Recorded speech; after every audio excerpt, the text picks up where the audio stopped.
Today, you're going to create this without the use of any CSS media queries.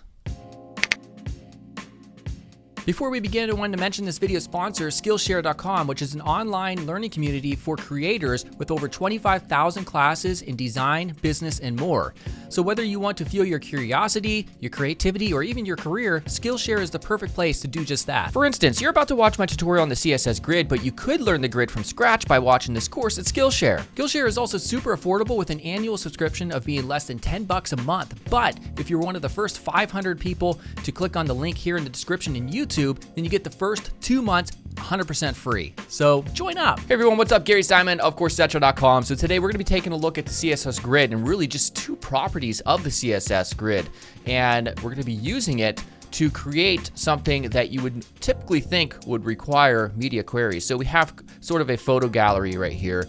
And as we come in, it looks like we have different breakpoints in certain areas, but there's absolutely no breakpoints that are defined within any type of media query. In fact, there's no media queries that we're using in the CSS. So I'm going to show you exactly how to do that. The inspiration for this tutorial is written by an individual. I'm going to link it in the article here in the YouTube description. So definitely check that out. And also I'll throw in an extra tip in terms of a very cool little Sass feature. All right, so let's go ahead and get started, but make sure first to subscribe. All right, so first we're gonna get started here, Visual Studio Code, free code editor from Microsoft, and I have an empty folder called grid, and I have it opened up as open folder, and we'll go ahead and create our index.html really quick, and a new folder called CSS, and inside of it a main.sass file. We're gonna use a fun Sass function, by the way, as a kind of like an extra tip in this video. And of course, we're going to be using two Visual Studio extensions. If you already know what I'm about to mention, because I do it in most of my videos, you can just skip. But we're going to need a Sass extension right here where you can watch the Sass file, which is a live compilation of Sass to CSS. So we're going to use this. Just type in live Sass. And the live Sass compiler, install that. And then also we'll want to install live reload, I believe it's called, or live server right here. All right, so install those two and get ready to rock. All right, so we're gonna watch this. So it just generates our CSS. If you don't know what Sass is, I have a free course. Just use my channel search to find it. I'm gonna close that out and close welcome out here as well.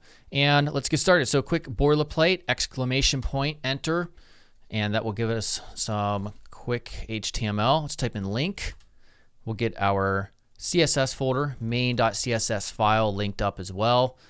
And we're good to go. Okay, so let's start writing out the HTML, and then we'll worry about the CSS, the most important issue from what this tutorial is about. So we have our H1 element. I'm going to say my awesome shots, whatever you want. And then we're going to have a container of some sort. This container is going to act as the grid container. All right. So we're going to use just a main element. Inside of here, we're going to have a series of cards. This could just be images. If you don't want any accompanying information along with your thumbnails or whatever, your photographs, then it could just be, the image tag right here if you wish. It'll still work, but our CSS grid child elements are going to be a div of a class called card. All right, so div class card right there. And inside of it, we're going to have two type-based elements, a title and a description. Who would have thought? So we'll say a div. We're going to wrap that in its own div as well. That way we'll be able to style them with some padding for both of those elements. So we'll say div info, and then we'll use strong here because I want it to be a bold title. So strong class. Forgot the class there. Will be title. Although we don't have to use title because we only have one strong element anyways. So we'll put in just my title here. We'll put in a paragraph with a class of description. Again, we don't need to do this. I'm looking at my reference code here and I'm realizing I unnecessarily did that. And originally I was going to have two paragraph tags. That's why I gave them classes. I digress though. So let's continue on. Just a paragraph with lorem ipsum text. So type in lorem, hit enter. We're going to delete fair amount of it. Yeah, maybe right around there.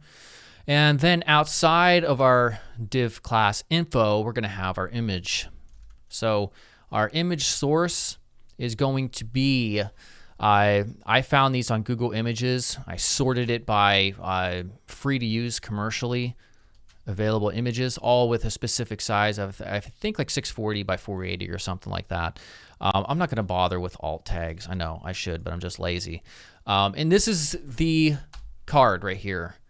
This is what we want. Now, I already have these cards set up pretty much in this same manner, so I'm going to just paste the rest of these in here. The reason I'm doing that is because I have unique URLs for each of these. So in the YouTube description, if you want, you can see the Codepen for this demo, and you can just grab all the HTML that we just wrote with all the cards. I think there's going to be like 6 of them or so.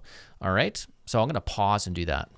All right, and here it is. So there's just 6 cards here. The only difference being is the image source, because I wanted different images here. So now at this point, that's all it is for our HTML. That's it. That's all we are using. So we won't be touching this document again. So let's right click, and we're going to open with live server. All right, and here's what we have without any CSS being applied to it. Dirt ugly. All right, so let's get to the meat and bones, as they say, for the tutorial. So first, we're going to get out of the way just some real basic stuff. I'm just going to copy and just paste this stuff in. Very simple. Just setting the height to 100% on the body and HTML element. We have the body element here with margin 0. Font family, Montserrat. It's already installed on my machine, so I don't have to import it. H1, just giving it some beefy margin here. So again, nothing changes very much here. Got rid of some margin and all that. So now let's go ahead and get started here. Control B, by the way, to get rid of that sidebar. Actually, we're going to leave it because I know I'm over here somewhere. I don't want to screw up the code. So I'm going to do main for our selector, and we're going to display the grid. All right, so once we save this, again, nothing too much changes here. If we hit Control-Shift-I to get out the Dev Inspector, we'll see we have our dashed line grid right there. So these are all have their own grid element, each of the div class infos. All right, so now the magic really occurs here in the single property for what we're about to do, which is a responsive gallery of some sort that doesn't require media queries. So grid template columns. All right, so this sort of thing works great when we're just dealing with the type of content that we have here. Again, it doesn't even have to be images. It could just be any type of container that's repeating in a column sort of format. So grid template columns, we'll say we're going to do, well, first of all, let's just do something like that's a little bit more typical for grid template columns, and then I'll show you something different. So if I put repeat, well, first, let's not do that. Let's do, we have 6 of these images, right? 6 of these cards, yes. So what we could do is say 200 pixels, and I'll just copy and paste this very silly 6 times. All right, so of course we can do multiple, different. It just doesn't have to be pixels. It could be any type of other acceptable element like percentages and such. But as you can see, as we do it here, it's not responsive at all. It's not any type of flexible unit. So another better way, if you were to do this, because they're all the same, is repeat. So we run a repeat it 6 times, and the value for 200 pixels. You'll see this result is exactly the same. So I'm just giving a little bit of a refresher, by the way, for those of you who may not be familiar, so I can kind of set this up properly. So we could see our grid right here, and it's just 200 pixels. Not very exciting. So we're going to keep our repeat here, and instead of specifying a numeric value for the first parameter, which is the number of times it's going to repeat, we're going to put in something different called auto hyphen, and there's 2 different potential values that you can put here, or properties rather. and that is Autofit. Actually, it's a value, or autofill. So let's put Autofit here. And for this value, instead of putting, let's just say this real quickly though. We'll see if anything changes, and it doesn't really. So in order for this to work properly, we have to change this to the CSS min-max function. All right, so min in short for minimum, and then maximum, min-max. And this accepts two parameters as well, and that is the minimum value of the width and then a maximum. So again, we could put pixels here. We can put EM units, rem units. Let's just do rem units. I'm going to put something like 19 rem units for the minimum width. And then for the other width, we're going to put something a lot of people haven't seen, and that is the FR unit, which is a fraction unit. And we're going to put 1 FR.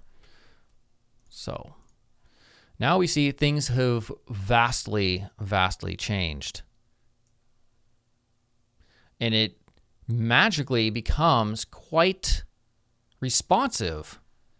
So we'll describe this in a second, but one thing that's not behaving like we thought it would is it's wrapping this on the bottom here. So why is that? Well, we have to real quickly create another rule set because the image is not set to 100% for the width.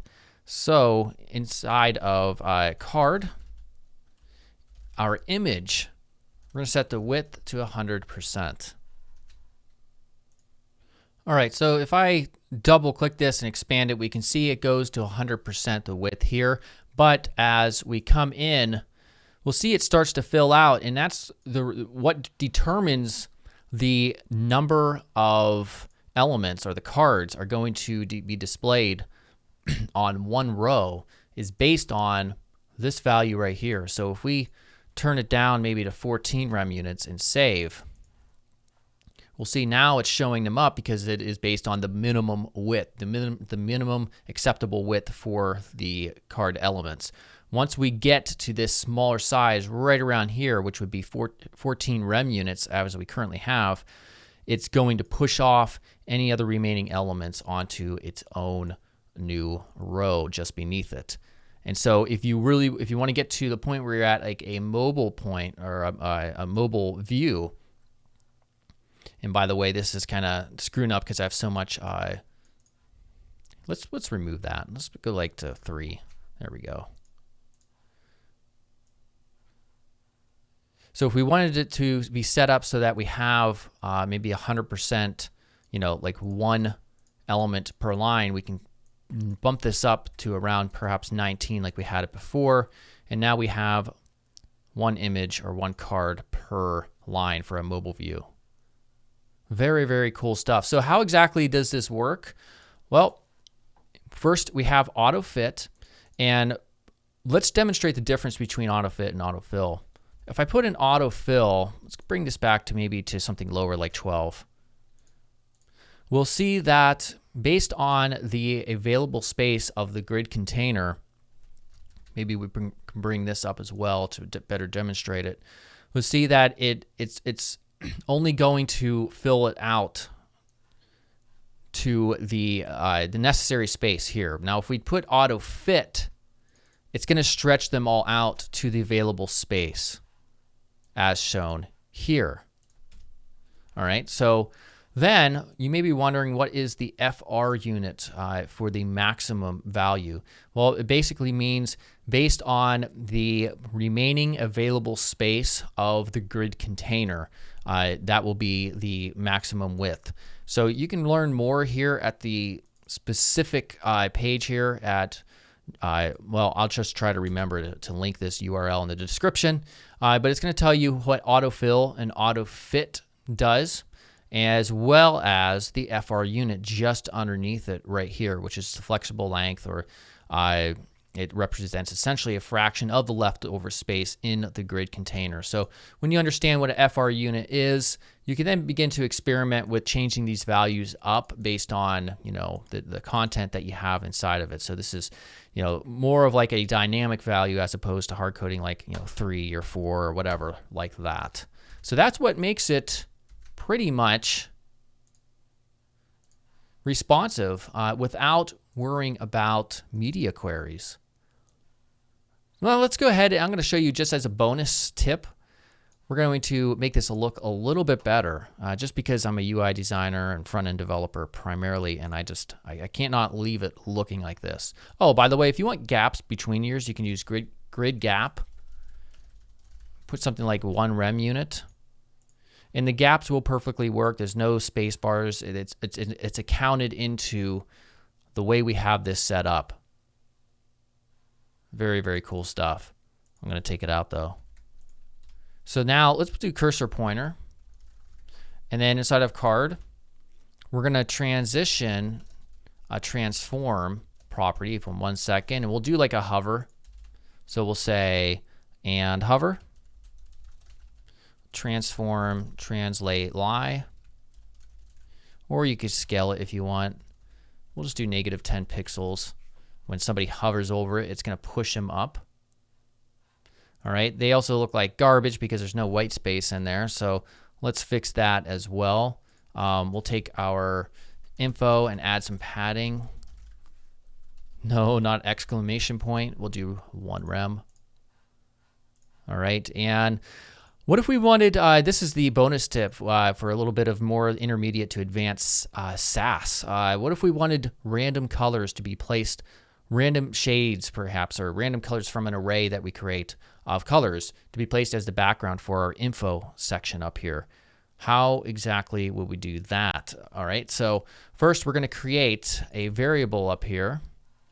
All right, and we're going to separate the value by comma, so it's essentially an array.